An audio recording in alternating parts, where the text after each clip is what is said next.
ইউনুস। এ বিষয়ে বিস্তারিত জানতে মিশরের রাষ্ট্রপতির বাসভবন থেকে যুক্ত হচ্ছেন আমাদের সঙ্গে সহকর্মী বেলায়েত হোসেন। বেলায়েত, একটু আমাদেরকে জানাবেন D8 সম্মেলনের সবশেষ কি খবর আছে আপনার কাছে?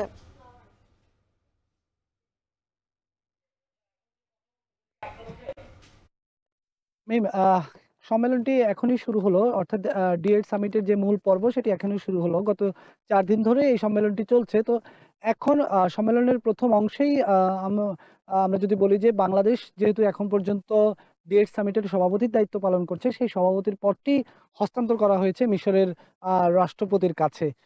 এরপরেই সম্মেলনের মূল আনুষ্ঠানিকতা যেই কার্যক্রমগুলো সেটি শুরু হয়েছে। আমরা এই মুহূর্তে আছি, আপনি আমার পেছনে দেখতে পাচ্ছেন, এটি মিশরের রাষ্ট্রপতির বাসভবন। এই রাষ্ট্রপতির বাসভবনের সামনে যে D8 সম্মেলনের যে ৮ টি সদস্য দেশ, এই ৮ টি সদস্য দেশের পতাকাই কিন্তু উঠছে। এখানে মূলত এই ৮ টি দেশের এই সম্মেলনে ২ টি ভাগে ভাগ করা হয়েছে।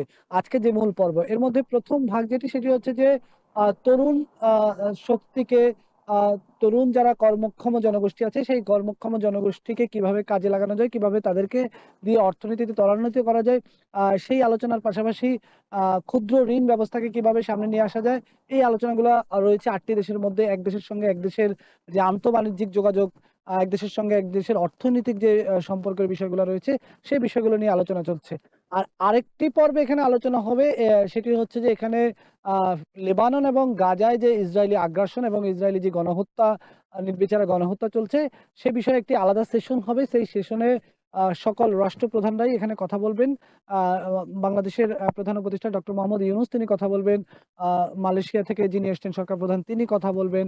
পাকিস্তানের প্রধানমন্ত্রী কথা বলবেন। ইরানের সরকার প্রধান কথা বলবেন। আ তুরস্কের সরকার প্রধান কথা বলবেন। এভাবে ৮ টি যে দেশগুলো আছে সে প্রত্যেকেই কিন্তু লেবানন এবং গাজায় যে ইসরায়েলি গণহত্যা, সেই গণহত্যার বিষয়ে তারা কথা বলবেন। এবং আমরা যতদূর জেনেছি আমাদের বাংলাদেশের যিনি প্রধান উপদেষ্টা ডক্টর মোহাম্মদ ইউনূস, তার বক্তব্যে ইসরায়েলি গণহত্যার যে বিষয়গুলো সেগুলো উঠে আসার পাশাপাশি তিনি মিশরকে বলবেন, যেহেতু এখন মিশর এটির সভাপতির দায়িত্ব পালন করবে, মিশরকে তিনি বলবেন যে লেবানন এবং গাজায় ইসরায়েল যে গণহত্যা চালাচ্ছে সেটি নিয়ে আন্তর্জাতিকভাবে তাদের উপর চাপ প্রয়োগ করার জন্য D8 এর পক্ষ থেকে উদ্যোগ নেওয়ার জন্য। একই সঙ্গে এখানে আরেকটি দাবি এখানে উঠতে পারে, সেটি হচ্ছে যে ফিলিস্তিনকে জাতিসংঘের সদস্যভুক্ত করার জন্য, জাতিসংঘের সদস্য হিসেবে বা জাতিসংঘের রাষ্ট্র হিসেবে ঘোষণা করার জন্য ফিলিস্তিনের প্রতি তাদের জাতিসংঘের প্রতি তাদের একটা আহ্বান থাকবে। সব মিলিয়ে এই আলোচনা চলছে। প্রফেসর ডক্টর মোহাম্মদ ইউনূস তিনি ভিতরে আছেন। তিনি কথা বলবেন। বাংলাদেশের জুলাই বিপ্লবের প্রেক্ষাপট তিনি তুলে তুলে ধরবেন। একই সঙ্গে জুলাই বিপ্লব পরবর্তী বাংলাদেশের অর্থনৈতিক অবস্থা, বাংলাদেশের রাজনৈতিক অবস্থা, আইন শৃঙ্খলা অবস্থা, এই বিষয়গুলো নিয়ে তিনি কথা বলবেন। বলে রাখতে চাই যে বাংলাদেশের স্বাধীনতার পর থেকে এই যাবৎ ২ জন রাষ্ট্রপতি বা ২ জন রাষ্ট্রপ্রধান এখানে আ আ আসতে পেরেছেন এই রাষ্ট্রীয় সফরে। এর মধ্যে ২য় জন হিসাবে কিন্তু এসেছেন ডক্টর মোহাম্মদ ইউনূস।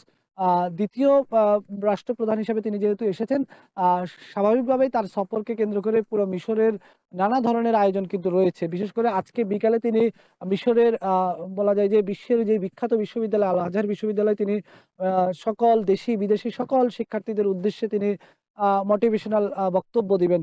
তো এই ছিল আমার কাছে D8 সামিটের এখনকার মতো। পরবর্তীতে আরো জানিয়ে দেওয়ার চেষ্টা করব। D8 সম্মেলনের সবশেষ খবর জানাচ্ছিলেন সহকর্মী বেলায়েত হোসেন।